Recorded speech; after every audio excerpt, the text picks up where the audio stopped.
Something that's been mentioned to me a few times on these videos is the size of my collection. You know, wow, you've got a big collection, it's amazing, it's great. I don't see it as being that.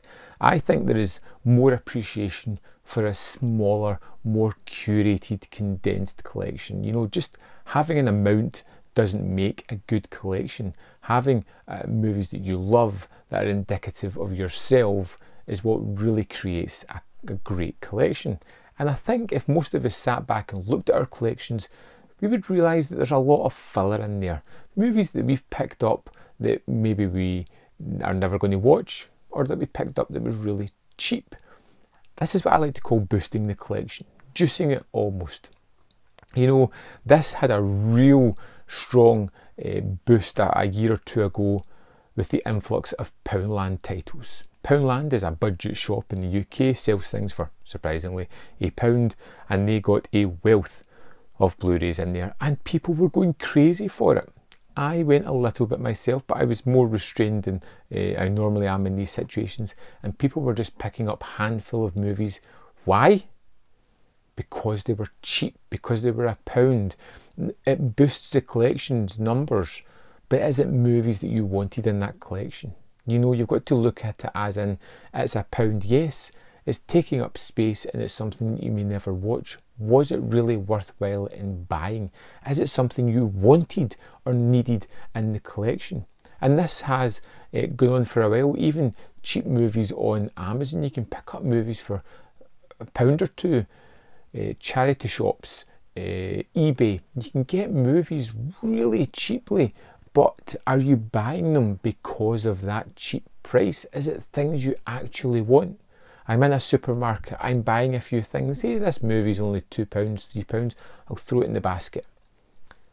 Is it something that I wanted? This kind of boosting of the collection is something that is ultimately boosting your numbers, yes, but detracting from your collection.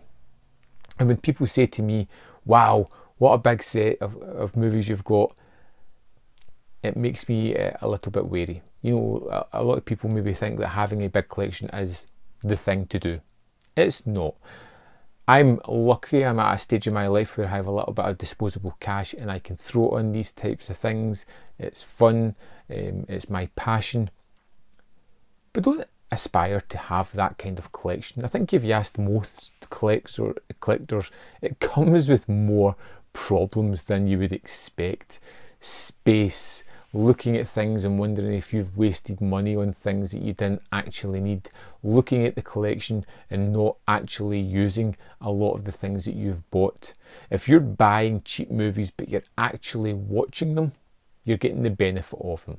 If you're buying good movies to throw onto the shelves, cheap movies, just to boost your numbers, you're not doing yourself any favours. You know, it's going to snowball into buying other titles that stay wrapped and sealed or never used and thrown onto the shelves.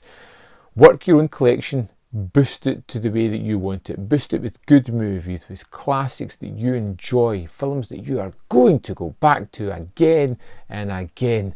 The cheap movies are there to tempt you. Now, there is going to be times where you see an unbelievable bargain that is something that you wanted.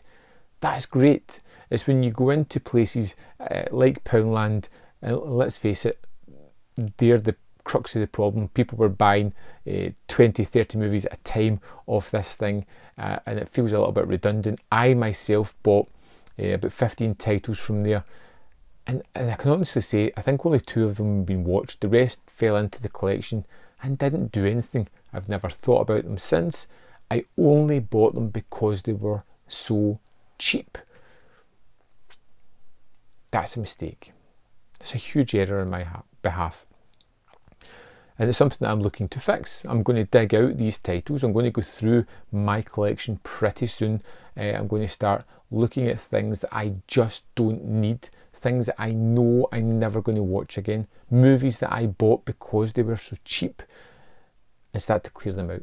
I did this a lot with CEX. They had movies at 50p, and I was buying things like that. Things that I just had no interest in, but because of the price, I did it. Now, it's easy to say that I only buy movies that I love, that I only want the best of movies, but I'm sure there must be some in all of our collections that are titles that we've picked up based solely on price that we're probably never going to check out. What are we doing to ourselves when we do that? We're creating a kind of hindrance. We're giving ourselves more of a boost because we're buying things. That gives that endorphin kick I was talking about. You know, are we buying them just for having things and throwing them on the shelf? It's definitely true when you're buying cheap movies, and when they fill out a lot of space and they take up a lot of room and they increase your collection, maybe it makes it feel as if your collection is more valuable to you then. I think it devalues the collection. I think a lot of cheap titles just to fill up space that you're not going to watch, that you try to rationalise one way or another. I'm going to get round to that one day. I mean, I kind of liked it. I might go back to it. These are all just enabling devices to allow us to go over the fact that we're just buying stuff for the sake of it. These videos are helping me a lot.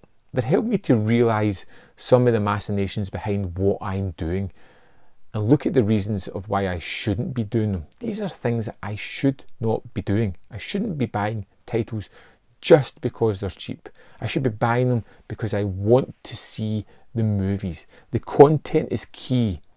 That's what we need to get to. The content on the disc is what we should be buying, not just the disc. Boosting the collection, juicing the collection. It was one of these things that I was a little bit guilty of, not too bad, but something I'm more wary of. And when I'm watching videos from other collectors, it's something I'm extremely noticeable of, them picking up things because of the price, not because of the film. Have you ever picked up a title? Have you ever picked up a movie that was cheap, that you had no interest in, that you kind of somehow rationalised in your own mind that you wanted? I'd love to know in the comment box below if you fall into this, or if you've never done it, if everything you've bought has been something that you really wanted to see. Let me know in the comment box, because I'm curious about your thoughts on this one. Thanks for watching, and I'll see you next time on Man v Film.